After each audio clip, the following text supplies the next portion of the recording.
Thanks for hopping on for another edition of Speed Chronicles. We're doing it every Wednesday, drops in the evening. Check us out and give us some thoughts, give us some feedback. Tell us what you think. Use the hashtag Speed Chronicles. Follow on my social channels at Todd Lewis Sports on Twitter and Instagram. Yeah, I still call it Twitter. You know, it is what it is. And of course, RevTV as well on the X if you prefer, and Instagram.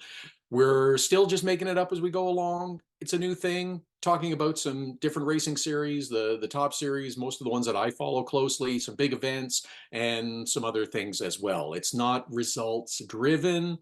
Might mention them a little bit, but it's not results driven. It's about other stories and other happenings in the motorsports business as well, all the different series. And of course, last week mentioned that this was the coming week for the Canadian Grand Prix, and I don't think it really disappointed.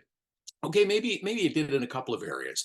First of all, though, the event is a spectacle. It's sensational. It's magnificent. It's what it was, 350,000 spectators over the weekend. It did have some issues, of course, but it was a spectacle once again, and absolutely deserving of its place on the Formula One calendar. Fans love it. Drivers love it.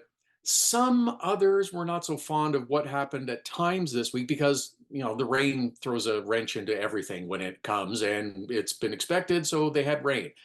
Now, that impacted the on-track activity, and it delayed things and messed up the schedule, and it also apparently messed up the access to Ile Notre Dame because there were some folks selling VIPs and dignitaries that, nope, it's closed. Everything's not happening this weekend. It's not happening today. They've canceled all the on-track activity, which wasn't really the case. Communication, sometimes it breaks down. It did in this case. They had apparently leaky buildings as well for the media and for some of the VIP suites. Not really ideal. The promoter had other issues as well, because apparently there were people that got out onto the track before the cars were finished racing on Sunday. That's serious business. So hey, I had a little meeting with the Formula One folks to say that we're going to have an investigation into this and see what went on. So that's good. What was fantastic through the weekend, the drama, the on-track activity. Yes, Max Verstappen won, but you know what? He really had to fight for it. And there was a real possibility that maybe Mercedes was going to win, or maybe McLaren was going to win. This was a race that was in doubt because of the changing and transformative conditions. It was wet, it was dry, it was wet, it was in between, and it was great to see. If Max has got to fight for it, it makes for better racing. You want close competition at the front of the field for fighting for the wins. And you want close competition throughout the field as well. The midfield battles have been best through Formula One this season, and I hope we're going to see more battling for victories throughout the field with more competitors. It was a terrible weekend for Ferrari, so we'll just skip over that. I know they're always fan favorites, but it was a terrible weekend for Ferrari in Montreal. But I love the event. I love the spectacle and the drama of it. It's just such a great thing to be a part of, and hopefully, if you were there, you managed to stay dry as best as possible. But we'll look for it on the 25 calendar again, about the same time next year. So it was really good. Another thing before we leave Formula One that I want to mention and get into, and because I think it's interesting for a few different reasons, and in particular because there were sponsors that were part of this event that you wouldn't normally see. Tim Hortons and Lance Stroll. They had some big dog and pony show with Lance Stroll in some sort of Formula car driving up to a Tim Hortons drive-through. Hey, great. That's fun. It's the Canadian connection. Lance Stroll, Canadian driver. Okay. Did you also happen to notice that there was a rather prominent Sobeys logo on the McLaren cars? I did. I wonder how many other people did. And I wonder how many other people are also upset that, oh, what are they doing, being on Formula One cars and instead of supporting Canadian racing? You know what? Obviously, they made the case to the decision makers that it was worth their while to invest. If you want Sobeys, if you want Tim Hortons, if you want any other company, go approach them. You make the case and convince them that the return on their investment is worth putting the money into your race team. I don't care what series. I'm not upset that there were Canadian companies on those Formula One cars and part of it this weekend. Good for them. They obviously feel that there was benefit. So the door's open. if I'm a Canadian race team, I'm calling them and I'm all over them to be involved in my race team. But you have to show them that there's validity in your program. It can't just be, well, you did this, so you should do mine. You've got to show them a reason. Show them that there's going to be benefit. Well, another series that is, because of the off-track drama, kind of becoming like Formula One, and I think they think maybe this is a good idea, but it's not necessarily at the best of times, is INDYCAR, and what the heck is going on with Teo Pourchaire and Augustine Canapino, who was out of the car, and Pourchaire, who received death threats, and Colton Herta, who made some offhand comments, then BS'd afterwards, quite frankly, that said he thought he was off the record. No, you didn't. You're backtracking and trying to cover your behind on this one. So that's fine, but it's the reminder of, you have to be accountable for the words that you're using. And this is also swept under the carpet, all those comments that Santino Ferrucci made after Detroit about Colton Herta and Kyle Kirkwood. So if you're getting attention, that's one thing. And not all publicity is good publicity. And if you believe you're off the record, maybe you want to double check. I've always maintained, I think, a pretty good relationship with people that I deal with. Sometimes we have off the record conversations. Sometimes we have on the record conversations. I try my best to make it abundantly clear if we are speaking off the record. And I usually say, if I'm holding a microphone, that's really the only time that we're on the record. But I don't want to put people in compromising positions, because they share with me a lot of good information that helps with background and understanding what's going on at different series and different tracks and different events. And having off the record conversations can be a good thing.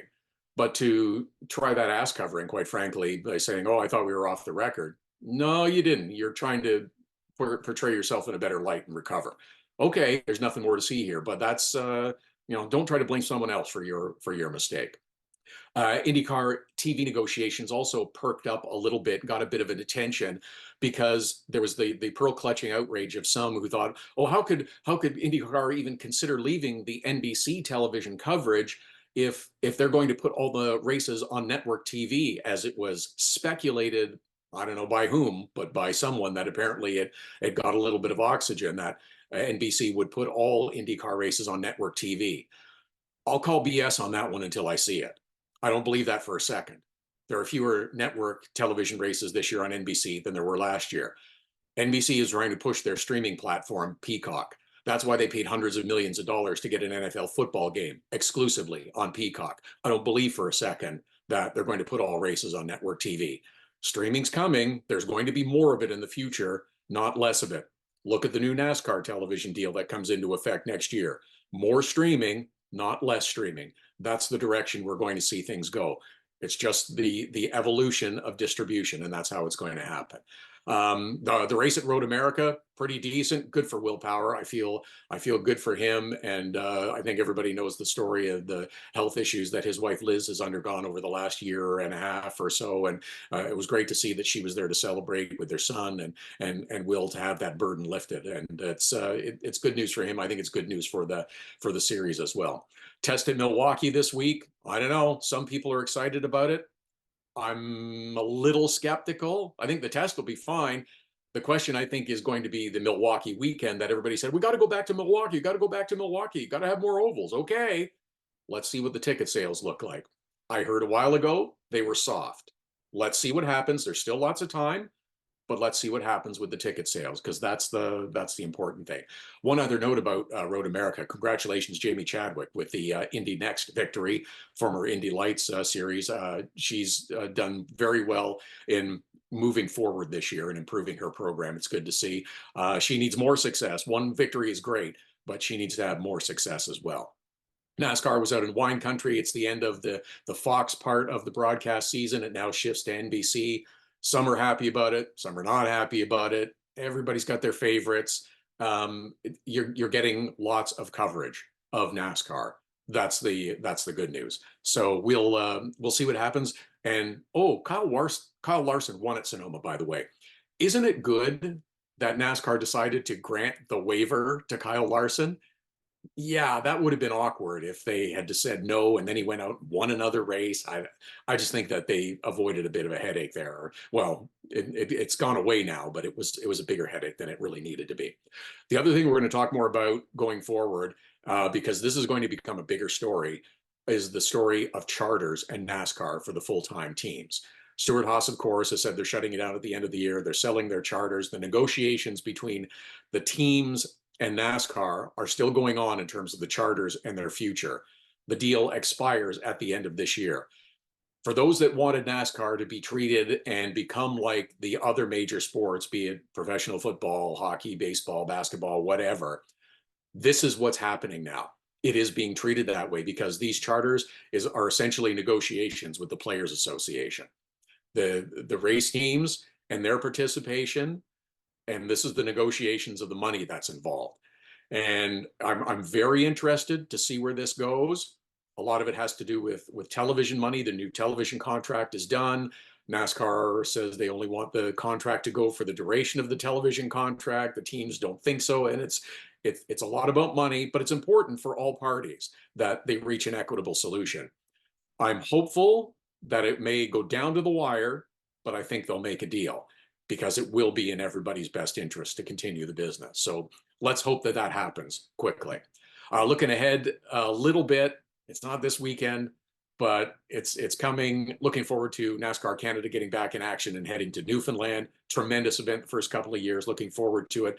There's lots of racing going on. Formula One and INDYCAR are off this weekend, but that's okay because there's other on-track activity to catch either on stream, on TV, or in person, if you will. I'm looking at maybe checking out the APC race this weekend in Peterborough. Maybe some others, who knows? But that'll be the plan. All right. Have a great week. If you've got thoughts, ideas, comments, questions, please send them along at Todd Lewis Sports, at RevTV. Those are the handles on social media. Use the hashtag Speed Chronicles if you wish. Love the feedback. Love the back and forth questions, comments, ideas. We're still navigating this brand new thing called Speed Chronicles, and we'll figure it out moving forward. Thanks for joining on this edition. Back with you again next week.